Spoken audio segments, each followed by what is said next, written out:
chilling tales for dark nights.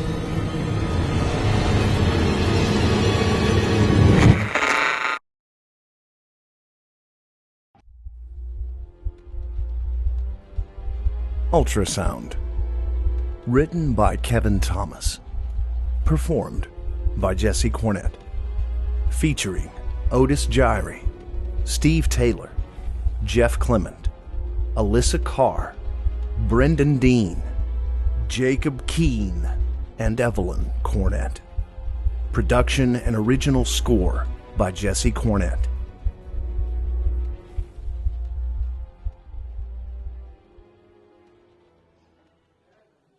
As a teacher, making the subject interesting was always the biggest challenge. But that was the bit of the job that I loved. And with some classes, it was really easy. Some students were just naturally interested in what made the world tick. Some got all starry-eyed at the idea of infinite universes, destructive black holes, chemical explosions, and classifying all the creepy crawlies that lived in the world. Some classes were harder to grab, though, and you had to really find something to pull them in. This was even more fun to figure out, like teaching taxonomical classifications using Pokemon, or using some sci-fi to explore the ideas of space and time, or sometimes just a good old-fashioned blowing something up. Every now and then, though, I'd get a really tough group. It was even worse when it came to teaching a subject that they found especially dull. One class in particular was an unholy boiling pot of hormone-fueled disruption. I would love to say that I didn't consider them bad kids, but the inbuilt liberal apologism most teachers have hardwired into them can only take so much punishment. They all had their reasons, of course. Broken homes, runaway parents, bad areas, drugs, alcohol, or just plain learning and development needs that we didn't have the time or the funds to accommodate properly. But with all the justification in the world, it didn't stop every lesson with them blurring that fine line between learning and riot control. I even approached my head of year for advice and support.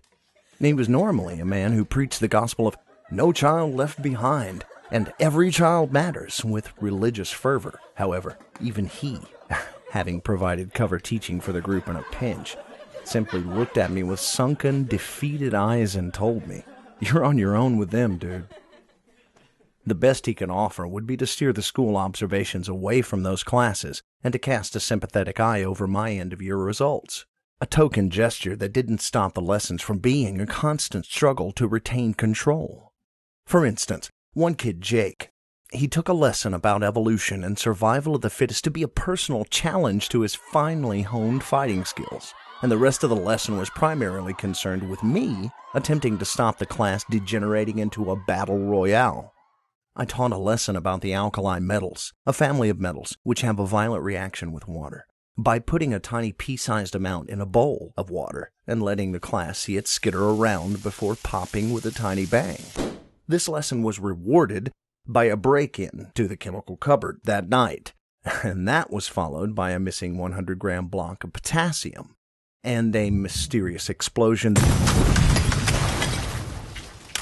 that destroyed half the plumbing in the gym's shower block. I was out of ideas and at the end of my tether and had resigned myself to simply embracing my new role as riot officer and condemning the class to oblivion.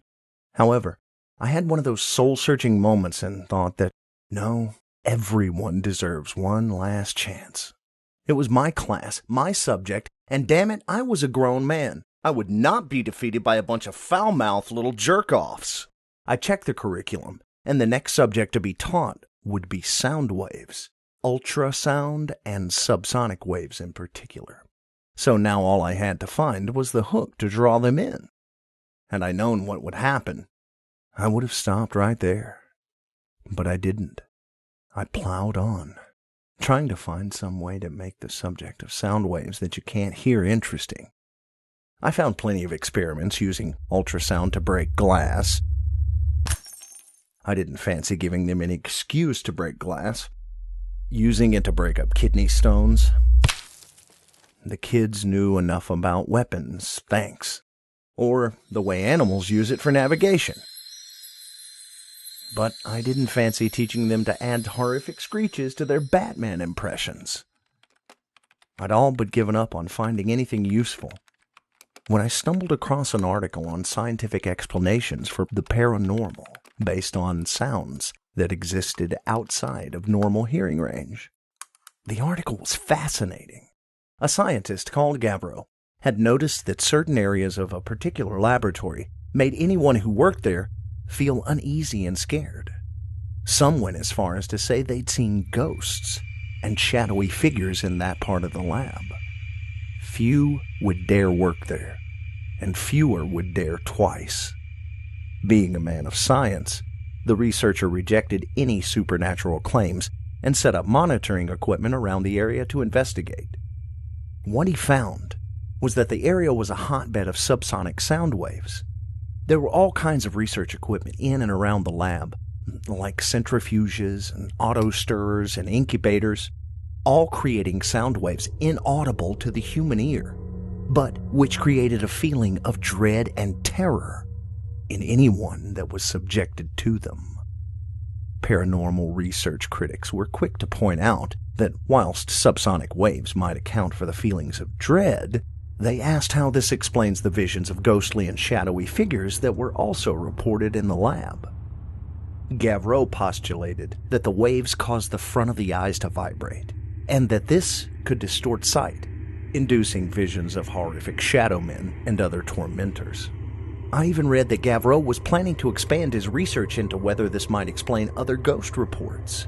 For instance, the huge increase in ghost sightings during building projects like extensions to the London Underground tube lines, often blamed on disturbed graves and inappropriate plans. It may be nothing more than the subsonic waves caused by the digging machines. Yes, this was perfect. I couldn't believe my luck. It was such a simple experiment to set up in a classroom, and even the most hardened little thug gets quickly silenced when they think ghosts are in the room. Then once they're thoroughly terrified, bam! Science. I was grinning from ear to ear at this point. I couldn't wait. For the first time ever, I was actually looking forward to the next lesson. I was so naive. I should have looked deeper. The irony is that everything that unfolded from here on out is down to the fact that I, teacher of the worst class in the country, didn't do my homework. It would have been hilarious were it not for the tragedy of what was to come. I finished my lesson plan and went to bed, getting the last good night's sleep I'd ever enjoy. I'm sorry. I'm so sorry. The morning came, and I still had a confident spring in my step. I even treated myself to a nice coffee on the way to work. I started doing the criminal thing that you do when you think you've had a good idea and let the fantasy run away with itself. After all, I'd just figured out how I was going to control that class. My head of year didn't know how to do that. Maybe this would lead to a promotion. Maybe I'd be next in line for the head of department. Maybe I could include it in the book I was going to write about controlling classrooms. Maybe I'd be invited on to TV to explain how I'd turned this obnoxious class around. I knew I was getting way ahead of myself, but hey, it was a daydream for the commute. Where was the harm in letting it run a little?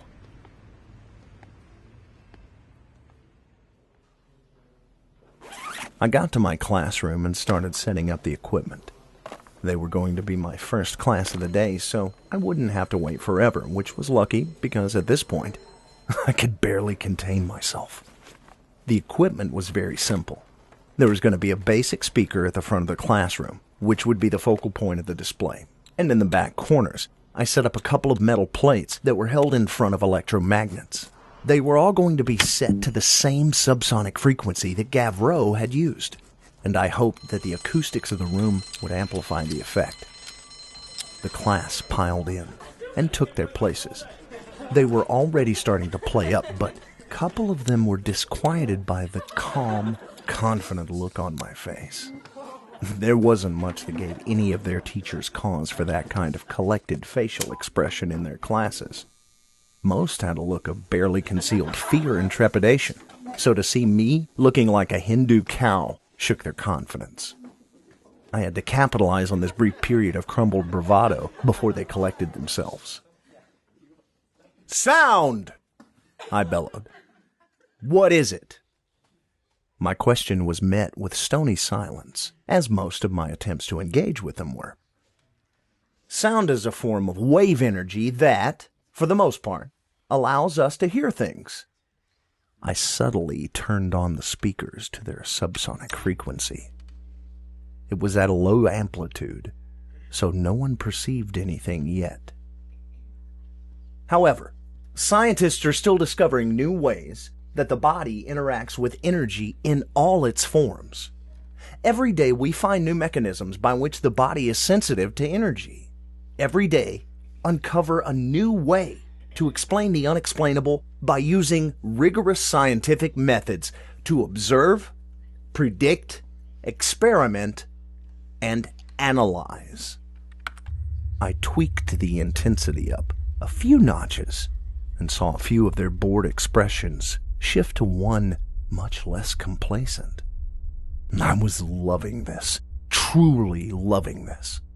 I almost didn't know whether I was getting an adrenaline rush from finally controlling this unruly class, or whether the sound waves were starting to get to me too. There was a bubbling panic growing in my chest, but I was sure that was just down to the excitement of the position. Even if I was also being affected, at least I knew that I was in control. And if you kids really apply yourself, really buckle down and stop giving me crap, then maybe you'd be able to use science to achieve something. I paused and scanned over their increasingly distressed faces to ensure that I really had them before I went to the grand finale. Really special. I cranked the intensity of the sound wave up to full. I saw an instant shift in their demeanor. It was beautiful. A few started crying. Some hid their eyes. Some were just frantically looking around, wondering if they were the only ones, and quickly seeing that they weren't. I almost started scaring myself.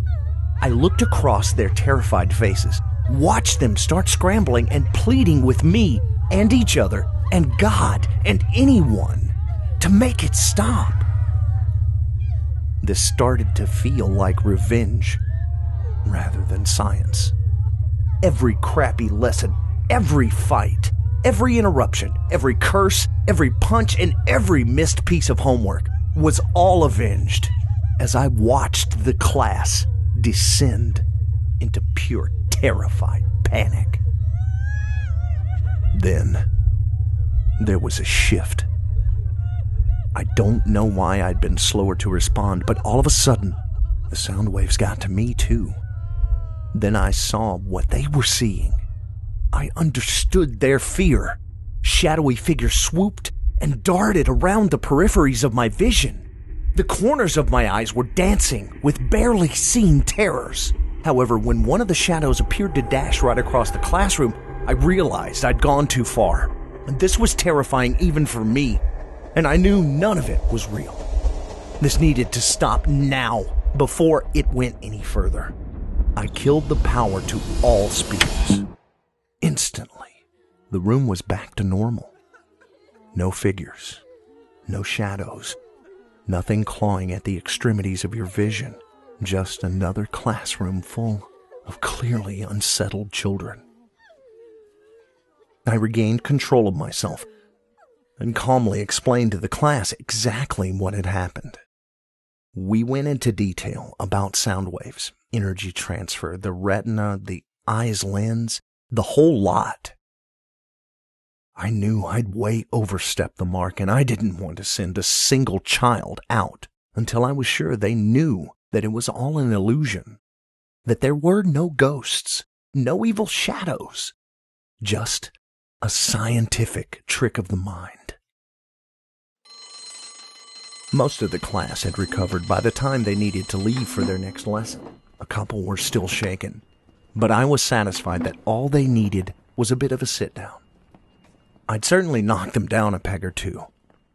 Amazingly, Jake even looked me right in the eye and said, "Nice one," before moving on. I was in a better mood than I'd been all year.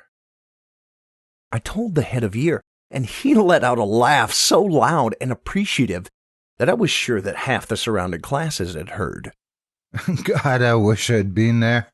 He then put his stern professional face on and said, "But you really should run these kinds of things past me first. If one of the parents complains..." He trailed off, before looking at me again and letting his stern facade break into another wide, appreciative grin.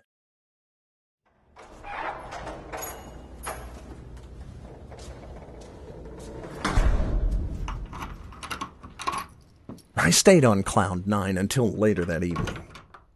Everything was fine until the sun went down, and it started getting a bit dark. I could have sworn I saw another shadow dart into hiding. What the hell was that? Out of the corner of my eye. The first time it happened, I was still full of bravado, thinking, I know what caused that. The pneumatic drill must be vibrating my windows just right. At that point, I actually believed myself. However, as the light continued to fade, the twilight carried on playing tricks on me. I kept seeing dancing in the shadows long after the road crews had gone home. I tried just getting an early night, but I couldn't. As soon as I felt myself drifting off, I'd see more movement in the shadows. Hard as I tried, I kept seeing the darkness moving. They kept darting around. They darted towards, away, and around me. Sometimes they looked like they were just standing there. Other times, they looked like they were ready to jump on me. My imagination was driving me wild. I couldn't take it anymore, so I bolted out, turned on all the lights, and went on the internet. Unable to think of anything more constructive, I researched a bit more about Gavro's findings. Why didn't I do this before? Gavro's scientific studies had tapered away rather rapidly after his subsonic discovery. From what I could see, they were replaced with increasingly erratic and less reliable conjecture about the nature and power of the sounds and the shadows. Most of his academic companions deserted him as he got more and more unhinged. I remembered the power I felt manipulating the class, and I remembered having to tell myself that it was just an illusion. What if Gavro lost that grip on reality?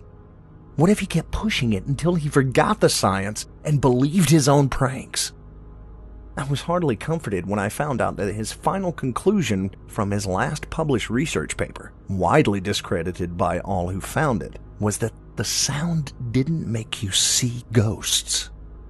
The sound let you see ghosts that were already there, and they didn't appreciate being seen. I couldn't sleep a wink. It didn't look like any of the class did either when I saw them the next day. Saggy-eyed, drowsy, and yawning. I asked them what was up. I kept seeing the shadows, sir, said one, and many murmured in agreement. Worse, though, was that one student hadn't turned up at all. Jake was absent. Not especially unusual. A lot of the students played truant when given a chance, but something didn't sit right. I asked if any of the students had heard anything from him. One girl timidly replied, "He texted me last night, sir. Said he couldn't sleep. Said he needed to find what was making the sound so he could turn it off." I just hoped he found it. I just hoped he got some sleep. I hoped we all would. For good measure, I spent the remainder of the lesson going over the science behind my little illusion again in order to try and allay their uncertainties and fears. It was almost funny. This lesson went even better than the previous one, as every student was held in a rapt state of attention. The whole class clung onto my every word. They took notes, drew diagrams, asked deep and pertinent questions on and around the subject, and they even completed all their group work with nary a ripple of disruption. I understood, of course, exactly what they were doing. They were trying their very best to understand what had happened to them yesterday so that they could really try and put it behind them. I'd always considered scientists to be as brave pioneers branching out into the unknown, but looking across my students' steadily brightening faces, I saw how science could just as easily be a comforting blanket, a rational barrier against the demons of the unknown. By the end of the class, the horror of the previous day seemed to have well and truly faded and was replaced by a joking camaraderie. Kids who would normally have been at each other's throats in group sessions were working without issue. They even seemed positively friendly with each other, in a way only a group who've experienced a shared hardship could be. It was a fantastic sight. My earlier doubts about whether I'd gone too far were still there, but to look at them working productively and peacefully with each other, it was difficult to be too concerned. Jake still played on my mind, though. I was sure he was fine. He made truancy into an art form. But his texts about needing to turn off the sound in the middle of the night still made me nervous. Yet the lesson had one last shot for my nerves in store. It concluded without issue, and concerns for Jake aside, I genuinely thought maybe I'd turned a corner with this class. I needed to be far more careful if I was going to use it with any other classes in the future, though. I had been completely unprepared for the intensity of the visions and the feelings of sheer terror. But it didn't seem to be anything that a bit of personal experimentation with the equipment couldn't refine in order to get the right level, and just looking at the quality of the work that the class had just produced, it was going to be easy to get the head of science to sign off on the experiment for further use. I was still running through these thoughts and contemplating what modifications to try next, when, as the students were leaving, one girl asked to see me for a minute. In the now empty classroom, she stood, staring intently at her shoes and refusing to look me in the eye. "What is it, Amy?" She shifted her weight uncomfortably. Sir, She was having trouble formulating her question. were the speakers on just then? When? During the lesson. No. Why? The color drained from her face as she weakly answered. Oh, nothing. She scuttled out of the room, clearly needing to be anywhere but in that classroom. I wanted to call after her, chase her even, in order to clarify what she meant, but I was distracted by something skittering across the room, out of the corner of my eye. I didn't get a clear look, and by the time I'd spun around to try and see, it had gone. I turned back to the corridor to shout after Amy, but she too had disappeared, just as suddenly. Her question disturbed me, and my mind returned to Jake. I used the morning break to contact the office to see if there was any word on him. Jake Tandy, Class G2. Any word from him or his parents as to where he is today? I asked the office girl in charge of monitoring attendance. She was about to answer when a gray smudge darted across the doorway to my right and pulled my attention away. I was still staring intently at the door when, out of nowhere, Richard, my head of year, stuck his head into the room and asked to borrow me for a moment. He ushered me into his office and closed the door. Jake Tandy was reported missing as of 9:30 a.m. this morning. What? By whom? his mother. When she noticed he wasn't in bed this morning, she called round a couple of his girlfriends' houses to find out if he'd snuck out there in the night. None of them had seen him. When she called to find out if he was in school, we told her he wasn't here. Her next call, obviously, was to the police. Now, one of our students is officially missing. My mind was overwhelmed with questions. The playful grin that was on his face when I first told him of the demonstration was well and truly gone, replaced by an unshifting expression of grave concern. The police found Jake's phone in his room, and the final message he sent details him going to find the source of the sound. They want to know what that means. Of course. Do they need a formal statement? I don't know. You can ask them yourself. They want to talk to you as soon as we're finished. Now, listen, and listen carefully. I'm sure I don't have to tell you how serious the consequences of this could be if Jake doesn't turn up quickly. This experiment you ran, please tell me you first ran some basic safety tests or ran a risk assessment. How could I have been so stupid? I didn't so much as do a test run before the lesson, let alone do something as sensible as documenting a full risk assessment or investigate whether infrasound fell under the Department of Education regulations. My complete, unforgivable incompetence must have been written across my face, because before I could answer, Richard interrupted. You friggin' fool! I had to focus all my strength to not burst into tears right there in his office. My eyes were damp, but I maintained composure. Answer me this, and you had better answer truthfully. Richard continued. Do you have any cause for any form of concern for any of your other students? Amy, I uttered quietly, still staring at my hands to avoid revealing my increasingly watery eyes. What? I raised my head to meet his accusatory gaze. Amy Sunderland. She approached me after the class today to ask. My heart stopped. Standing over each of Richard's shoulders were two towering, shadowy figures. Through the blur of my tears, I couldn't make out even basic features. All I could see were that they were definitely human-shaped. I was frozen with dread, and a feeling of deep panic started welling up in my stomach. What? What did Amy ask? I rubbed my eyes dry in order to answer him. Once I'd cleared my sight, the figures were gone. I looked around, but there was nothing and no one else there anymore. Answer me, damn it! She asked if I had the speakers on during today's lesson. I tried to ask her, but she wouldn't answer me. And did you have them on? No! Right. Tell the police that. Tell them everything. I'll send them in. Richard stood up to leave and walked towards the door.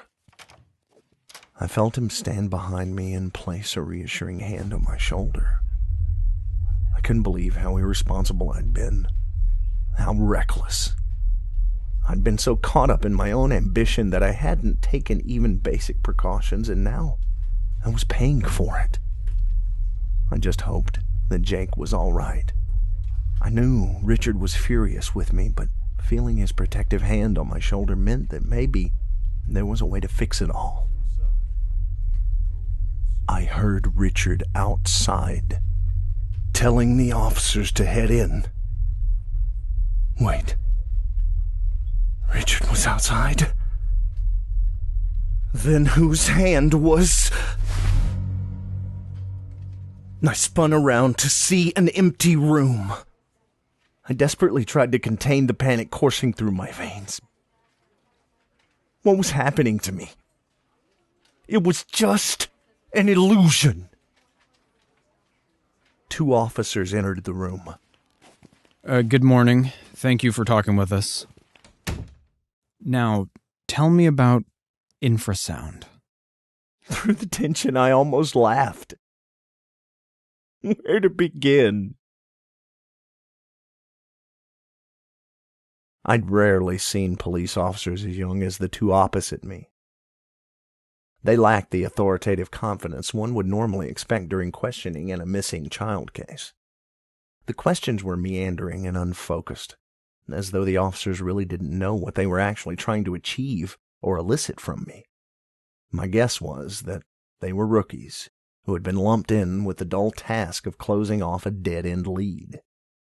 When a child goes missing, every lead needs to be chased, if only to protect the police force against accusations of neglect if the search failed. But Jake was a troubled kid, and I know he had been caught dealing weed to other pupils. I imagine that the officer in charge of the case had a stack of leads that provided far more plausible explanations as to why a kid with links to local low-level drug dealers might mysteriously go missing in the night. He wasn't going to waste his best officers chasing down a science teacher using strange noises to fill a room with ghosts. These officers were here on a glorified administrative mission, and I could see resentment in their eyes. But for their lack of experience and motivation, they were diligent nonetheless. They wanted more details about the nature of infrasound and what it could mean in the context of Jake's text, so we discussed it in some detail. I delivered a mini science lesson about the nature of low-frequency wave energy, natural resonance, and how the retina could be fooled into seeing things that weren't there. Describing it was almost therapeutic given everything that had just happened. As I felt my grasp on reality slipping, it was good to go over the simple, rational explanations to help me regain my grip. I answered all of their questions about Jake. Apparently, all they found on Jake's home computer were a few articles about shadow people and ghosts, as well as a few research papers on unrelated medical procedures. They wanted to know if the two could be linked, but I explained that Jake's mom was a nurse in the nearby hospital, so if anyone was searching for methicillin-resistant staph or aureus treatments, or subcranial hematomas, or phacoemulsification techniques, then it was probably her. Shadow people and U-porn, though, that sounded more like Jake. Eventually, they had no further questions. Though their theories were obviously not something I was supposed to be privy to, their relative greenness as officers meant that they let slip more than they should have when exchanging tidbits. From what I could gather, they thought that my experiment had probably spooked him, leading to a sleepless night. In his insomnia, he probably tried to sneak out to visit a girlfriend, but had fallen afoul of one of his less amiable contacts en route. There was an implication that even at 15, Jake already owed some serious people money. The officers had what they needed to close this lead. I was thanked for my help, and they left. Richard seemed visibly relieved when I explained to him everything we'd talked about. He'd clearly been driving himself crazy thinking that the cops were investigating a case of neglect at the school, and that he was going to be facing legal action over inappropriate experiments being conducted in the classroom. However, although the panic had faded, his anger had not. Clean up this mess, now! Talk to all of your students from yesterday. Find out if any of them are still having problems and fix it. Make sure they know there's nothing to worry about. If I get so much as a report of a broken night's sleep from one of their parents, then you're finished. I sent messages out to all the students and asked them to come see me as soon as possible since Richard had agreed to cover the rest of my day's classes. I interviewed them one by one, asking them what they'd seen since the experiment. Most told stories about occasional glimpses of something in the dark. One told me that he was so scared that he hadn't been able to do any of his homework. Nice try, I thought, but I kept my solemn face on. However, most had been able to nod off eventually, and few complained of anything further stretching into the daytime. In fact, when really pushed, most seemed to agree that anything they had seen was just their imagination going into overdrive. Secretly, I had my doubts as to how many of their visions truly were imaginary, but the calmer they were, the less they were affected. And if they truly did see fewer shadows, the less they believed. I was just going to let them carry on and watch the problem solve itself. The end of the day came, and I looked over the register of the class to see who I'd managed to talk to. I'd ticked off everyone, bar 2. Jake and Amy. I hadn't seen Amy since she approached me after the lesson. I hurried to the administration department to report it, but Amy had apparently been picked up by her father earlier that morning, claiming to be suffering from a massive headache. I breathed a sigh of relief. I could talk to her tomorrow, and hopefully another night's sleep would put the whole thing to bed. With Amy safe at home, the day over, and Jake still nowhere to be found, I went back to my place.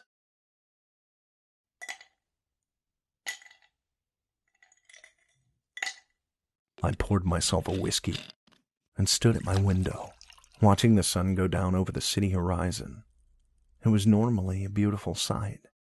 This view was one of the principal reasons I paid so much for this apartment, but today it held no such pleasure. The sun got lower, and I watched as the tall building's shadows elongated into the evening. There was something about the way that the shadows were creeping across the streets and over the hedges and walls towards my windows that sent my heart racing. Of course, it was just the angle of the sun, but for all the panic of the last 2 days, it was difficult not to feel an almost predatory aspect to their approach. The way the shadows snaked through the trees and poured through my windows, the way the black imprints of the lamp posts and power lines created long, grasping fingers that crawled up into my room.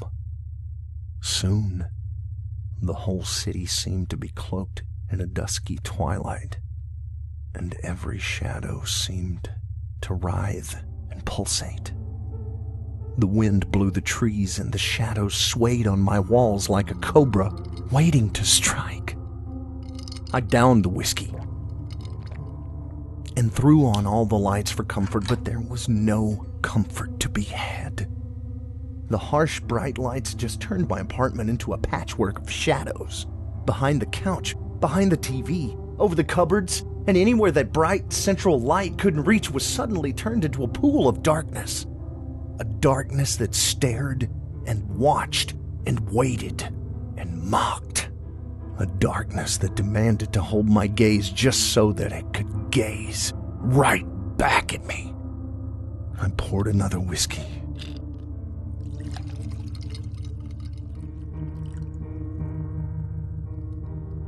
Brought it to my mouth, then took a deep swig when, through the distorting lens of the bottom of the glass, I saw a blurry, dark figure standing in front of me. I was paralyzed. The whiskey slopped against my teeth and burned my tongue, but I didn't dare swallow. I didn't dare move. I just watched as the shadowy figure towered, motionless, challenging me to react. An eternity passed in between the poundings of my heart. The vapor of the whiskey almost tickled my nostrils, and in that moment of lapsed concentration, the shadowy figure charged at me. I screamed and flailed, sending my glass shattering against the nearby wall. But then, nothing. In the instant that our gaze had broken, the figure was gone.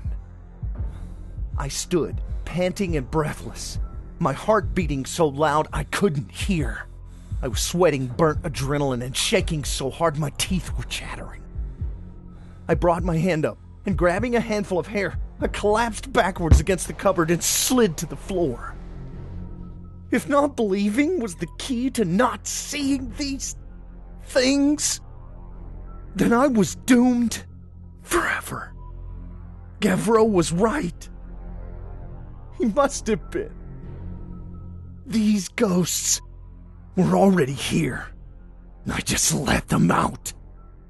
But what did they want? I don't know how long I sat there for. It felt like hours. Soon, though, I found my composure and got the courage to stand up. I poured another whiskey. But the shadows were still there. In every alcove and nook and cranny of furniture, there was another drape of shadow waiting to pounce. I had to get out of that place right then.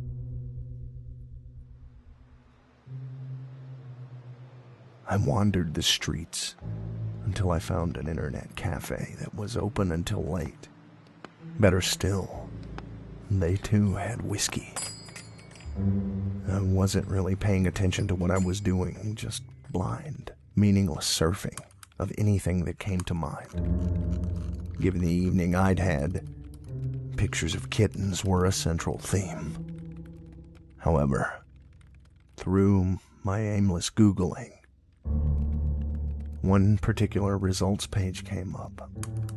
Result 1, as usual, was a wiki article. I figured there was no harm in reading it in case anyone ever asked, so I clicked it. I felt my stomach lurch and my heart sink.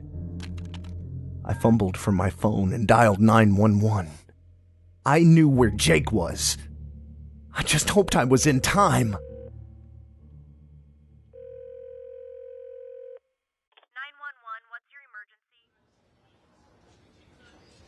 By the time I got to the hospital, the police were already there. I should have known there was no way that the hospital staff would let me see Jake, but the police were very eager to talk to me. My tongue couldn't keep pace with my brain, and the gargled mess of questions that I barraged the police with were barely coherent. An officer I hadn't met before raised an authoritative hand to silence me. Please, sir, follow me. We have some further questions. Is he all right? Sir, if you'd just please follow me. I was ushered into a small room and sat down on a squeaky and uncomfortable chair. The officer took his place behind the desk. What the hell was this room? What kind of a hospital had an interrogation room? The officer was not one I recognized. He certainly wasn't with the two who questioned me earlier. He was older, and he was also harder, more experienced. His stony face revealed nothing of his intentions or how much he knew. And I imagined that, unlike the two rookies who questioned me earlier, I wasn't going to find out one damn thing he didn't want me to know. You're Jake's teacher, correct? The one who placed the call. Yes, that's me. Is Jake all right? No, but he will survive. I couldn't tell whether to be relieved or not. The officer's poker face refused to let slip anything that could calm my fears for Jake. But he's alive. Yes. Now tell me, how did you know where to find Jake? How did you know he'd be here? It was a guess. Something your officers asked me about earlier. He held my gaze, revealing nothing, and taunting me into carrying on. Your officers, that is, the infrasound. Yes, this ghost noise of yours. He interrupted with the tone of a man sick of entertaining the idea that there was anything at play here other than an off-the-rails kid in trouble. However, there was the faintest flicker of doubt in his eyes, as though he'd seen something he couldn't reconcile with his foregone conclusion. The infrasound interferes with your eye's lens. It makes you see things that aren't there. Terrible things. Jake's text about turning off the noise made me think that he was still seeing them, and that maybe that had something to do with his disappearance. The officer remained stoic. I had no doubt that this was a man who was well versed in allowing criminals to hang themselves with their words, with nothing other than the blunt force of silence. Then, this morning, your officers were talking to me about things that were in Jake's search history. Most of it was unsurprising given the nature of the vision and the nature of him being a 15-year-old boy. Then they mentioned some medical terms he'd also been searching for. At first, I figured they were from his mom, as she's a nurse, and I didn't see any connection between them and the infrasonic visions. Still nothing. The officer was going to wait until I'd told him everything before he played his hand in return. Out of curiosity, I Googled the ones I hadn't heard of. The faintest twitch disturbed the officer's rigid gaze. Phacoemulsification is a form of eye surgery based on using ultrasound to break up cataracts. I saw Jake's logic straight away. I'd screwed up his eyes using infrasound, so maybe he thought he could fix them using ultrasound. I knew with his mom working here, he'd know the layout and maybe even have the means to gain access to the relevant wards. That was when I called you. Now, please, tell me what happened to Jake. At this point, my mind was almost at breaking point. I needed to know what was happening. The officer took his time to consider revealing what he knew. Eventually, he leaned in close and said softly, Jake Tandy blinded himself using the ultrasonic equipment in the ophthalmology lab. I don't know whether that was what he intended to do, but that was the result. My jaw dropped. He directed 2 focused waves of ultrasound into each eye and destroyed the lens and retina. Nurses found him curled up by the still-running machine. When they tried to approach him, he lashed out at the sound of their footsteps and screamed to be left alone. He calmed down as soon as he heard their voices and sobbed apologies for his outburst, saying, I thought you were them. The nurses said he kept repeating, they're gone. I can't see them. They're gone. I can't see them, as they took him to intensive care. He was smiling. I was gonna be sick. I'm so sorry, Jake. I truly am. I never intended for any of this. Please believe me. Willie? Is he? I stammered. As I said, he will live, but there's no way to save his sight, and he'll need extensive therapy. At this point, the officer leaned in closer. He had the same look of steely authority on his face that Richard had when he originally questioned me about the other affected pupils. He was mentally searching for something, anything that could be used to pin this on me. But he was falling short. There were no regulations in place regarding infrasound, even in a concentrated experiment, so they couldn't even charge me with professional misconduct, let alone assault. I was free to go. Instead, he simply held my gaze and asked in a bullying tone, You got anything else to tell me? There were hundreds of things I wanted to tell him. Jake was right. I wanted to tell him we were both being stalked by the shadowy beings. I wanted to tell him that my apartment was an inhospitable orgy of demonic chaos. But I didn't. At this point, I must have looked insane enough without the truth making things worse. I simply whimpered, No. Like a kicked puppy. In that case, you're free to go, but look, he said, softening his tone momentarily. If you think of anything else, here's my number.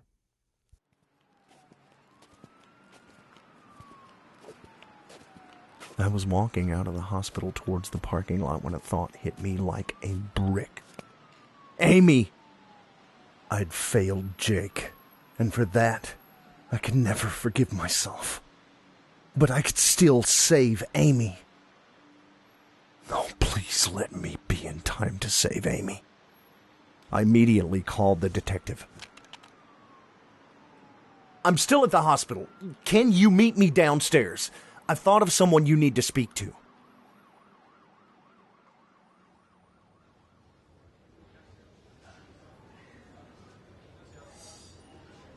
When the officer arrived in the cold, comforting, well-lit hospital reception area, I told him, You need to send someone to check on Amy Sunderland. She went home complaining of headaches, and she also complained of seeing the same shadows long after the experiment finished. I don't see any reports of missing Amy Sunderland. She's not missing. She's at home. Her father collected her from school today. Listen, I appreciate your concern, but I can't send officers over to someone's house to see if a 15-year-old girl has recovered from a headache. Just please send someone. I don't know her address, but her parents are Lydia and Jim Sunderland. I think she might be in danger. She reported exactly the same symptoms as Jake, just a few hours behind. If she's following the same path, then we might not have long to prevent the same thing happening again. Please! The officer fell silent. This wasn't the same authoritative silence he'd used to intimidate me during questioning. This was the genuine sound of indecision. He'd had a difficult night. Just because Jake had been found didn't mean his case was closed, and the officer still had the task of discovering how a 15-year-old boy had been able to get access to hospital equipment and blind himself. He took his time weighing up whether he could justify sending officers to check on the girl given the crime scene at the hospital. My face must have swayed him. After all, the only reason Jake was found was because of my hunch, so he figured it was better to be safe than sorry. He pulled the walkie-talkie to his mouth. Send a car around to check on the house of Lydia and James Sunderland. Could you repeat the names? Crackled a male voice on the other end. Lydia and Jim Sunderland, parents of Amy Sunderland. Sir, I don't understand. You want another car sent there? Came the voice, still seeking clarification. What do you mean another? 2 cars already visited this evening, sir, accompanying the ambulance, in order to assess the scene and question the parents. The professional facade the man had put on this morning was dying in front of me. His ashen face looked ready to crumble as the implications sunk in. He looked like he wanted to shoo me away in case I overheard important information, but he didn't. What happened? He quizzed the still nonplussed radio operator. Sorry, sir. I thought you knew. They don't allow phones in the hospital. I haven't been updated on anything for an hour or so. Tell me. Sir, Amy Sunderland was found dead in her room this evening. She bled to death after clawing her eyes out. Her parents left her sleeping off a migraine to go to the movies and found her when they returned. My world broke. I'd failed Jake. I'd failed Amy. I'd failed everyone.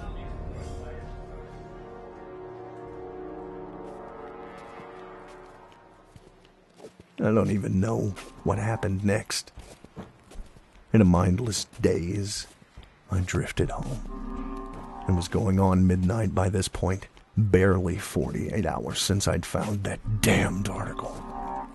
2 days ago, I'd been a self-pitying teacher with a tough class and a lack of balls. I now had the weight of Jake's sight and Amy's life crushing me.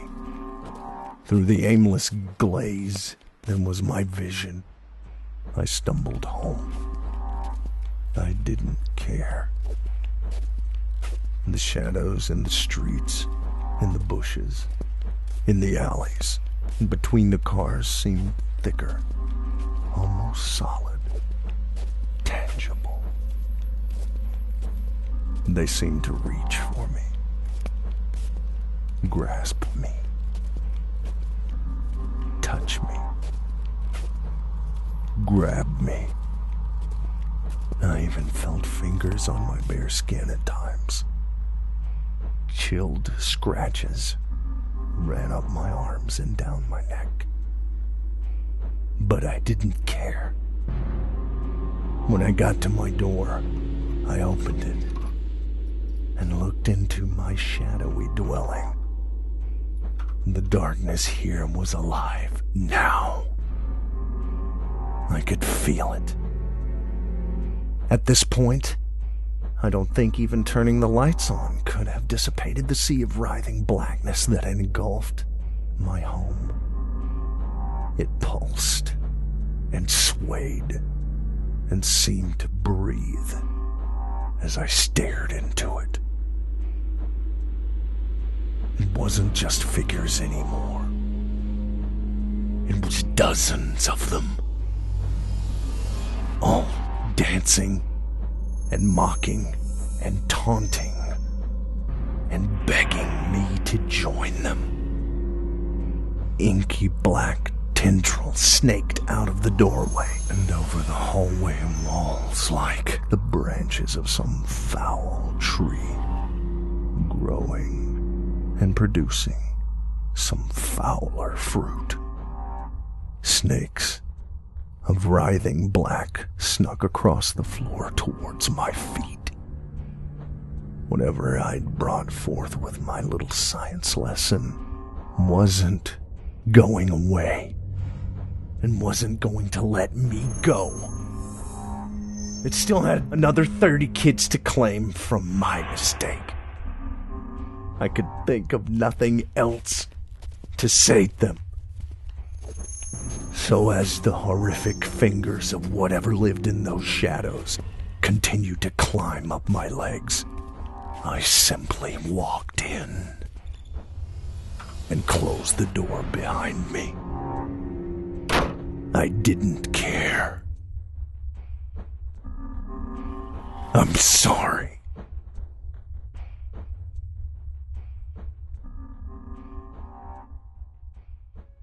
Thanks for listening. The story you've just heard in this channel are fan-funded. Visit chillingtalesfordarknights.com today to become a patron and help us bring radio theater back from the dead. Just click support us, choose an amount you're comfortable with, and become a part of our family today. Just $2 per month gets you immediate access to our patrons area. There, you'll find advanced new releases, our incredible archive of over 300 hours of productions, plus never-before-heard bonus material. Best of all, it's totally ad-free and in HD MP3 format.